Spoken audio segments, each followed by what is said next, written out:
Ni muri iki gitondo cyo kuri uyu wa gatanu ku itariki ya gatatu ukwezi kwa cumi umwaka w'ibihumbi bibiri na makumyabiri na gatanu nibwo tugarukanye amakuru akomeye cyane akomeje kugenda ayobekana ndetse akomeje kugenda anacanga abantu muri rusange.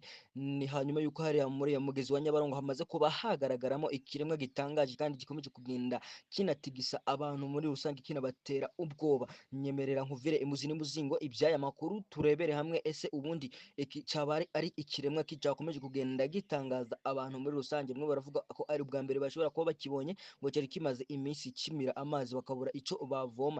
Reka nkwisabire kuba wanyereka ko turi kumwe kugeza kuri uno munota, uwifashishije uburyo bwo gufungura ibuto ya subscribe uganafungura n'inzogera kugira ngo n'ikindi gihe cyose tuzanye amakuru nk'aya ngaya aje ahita kugeraho gatanu kuri gatanu.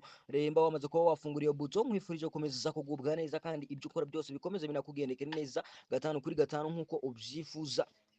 Muri kino gitondo cyo kuri uyu wa gatanu ku itariki ya gatatu ukwezi kwa cumi umwaka w'ibihumbi bibiri na makumyabiri na gatanu nibwo twakiriye inkuru ikomeye cyane ivuye hariya ku mugezi wa Nyabarongo. Bivugwa yuko hamaze kuba hagaragaramo ikiremwa gitangaje gifite ishusho y'umuntu, ariko ku rundi ruhande ukabona si umuntu, kuko ingano yacu yo yonyine ukuntu bishobora kuba giteye biravugwa yuko ashobora kuba ari ikindi kiremwa gishobora kuba cavumbutse hano ku isi. Biravugwa yuko kugira ngo giterurwe muri uno mugezi wa Nyabarongo byasabye ko hakifashishwa ibimashini binini ndetse n'ibindi bimodoka bigiye bitandukanye byifashishwa bacukura imyobo miremire ihambaye ndetse no kumanika amapoto y'insinga muri rusange. Ni hanyuma y'uko abaturage bakomeje kugenda batanga amakuru y'uko gishobora kuba ari abantu bakomeje kugenda baburira hano kuri uno mugezi, ashobora kuba aricyo cyakomeza kugenda kibisasira muri rusange. Bikomeje kugenda bigaragara yuko hari hamaze kubura abantu bagera nko kuri barindwi kandi baburiye aho cavumbuwe. Bivuze yuko aricyo gishobora kuba cari kimaze iminsi kibisasira, bishobora kuba kigaragara yuko nacyo gisanzwe kirya n'abantu.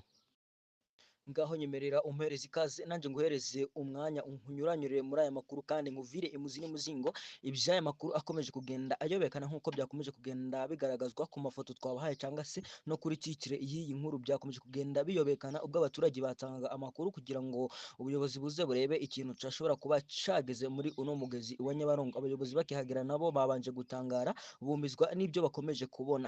Kugeza amagingo ya rero iyi nkuru ikomeje kugenda itangazwa, by'umwihariko ikomeje kugenda igaragara ku rubuga rwa YouTube muri rusange. Bikomeje kugenda bigaragara cyane nk'uko nawe mukomeje kugenda mubibona. Nyemerera nkuvire muzi n'umuzingo iby'amakuru uko byaje kuba byatangira ndetse n'uko byaje kuba byarangira. Ni muri iki gitondo cyo kuri uyu wa gatanu ku itariki ya gatatu ukwezi kwa cumi umwaka w'ibihumbi bibiri na makumyabiri na gatanu nibwo tugarukanye amakuru akomeye cyane akomeje kugenda ayobekana ndetse akomeje kugenda anacanga abantu muri rusange.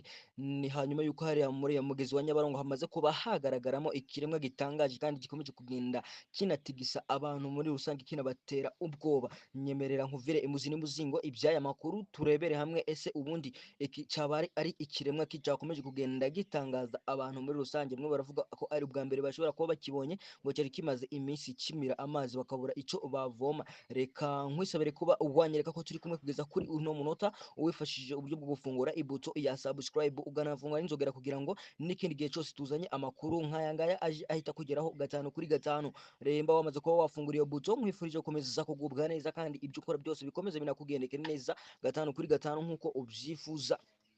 Muri kino gitondo cyo kuri uyu wa gatanu ku itariki ya gatatu ukwezi kwa cumi umwaka w'ibihumbi bibiri na makumyabiri na gatanu nibwo twakiriye inkuru ikomeye cyane ivuye hariya ku mugezi wa Nyabarongo. Bivugwa yuko hamaze kuba hagaragaramo ikiremwa gitangaje gifite ishusho y'umuntu, ariko ku rundi ruhande ukabona si umuntu, kuko ingano yacu yo yonyine ukuntu bishobora kuba giteye biravugwa yuko ashobora kuba ari ikindi kiremwa gishobora kuba cavumbutse hano ku isi. Biravugwa yuko kugira ngo giterurwe muri uno mugezi wa Nyabarongo byasabye ko hakifashishwa ibimashini binini ndetse n'ibindi bimodoka bigiye bitandukanye byifashishwa bacukura imyobo miremire ihambaye ndetse no kumanika amapoto y'insinga muri rusange. Ni hanyuma y'uko abaturage bakomeje kugenda batanga amakuru y'uko gishobora kuba ari abantu bakomeje kugenda baburira hano kuri uno mugezi, ashobora kuba aricyo cyakomeza kugenda kibisasira muri rusange. Bikomeje kugenda bigaragara yuko hari hamaze kubura abantu bagera nko kuri barindwi kandi baburiye aho cavumbuwe. Bivuze yuko aricyo gishobora kuba cari kimaze iminsi kibisasira, bishobora kuba kigaragara yuko nacyo gisanzwe kirya n'abantu.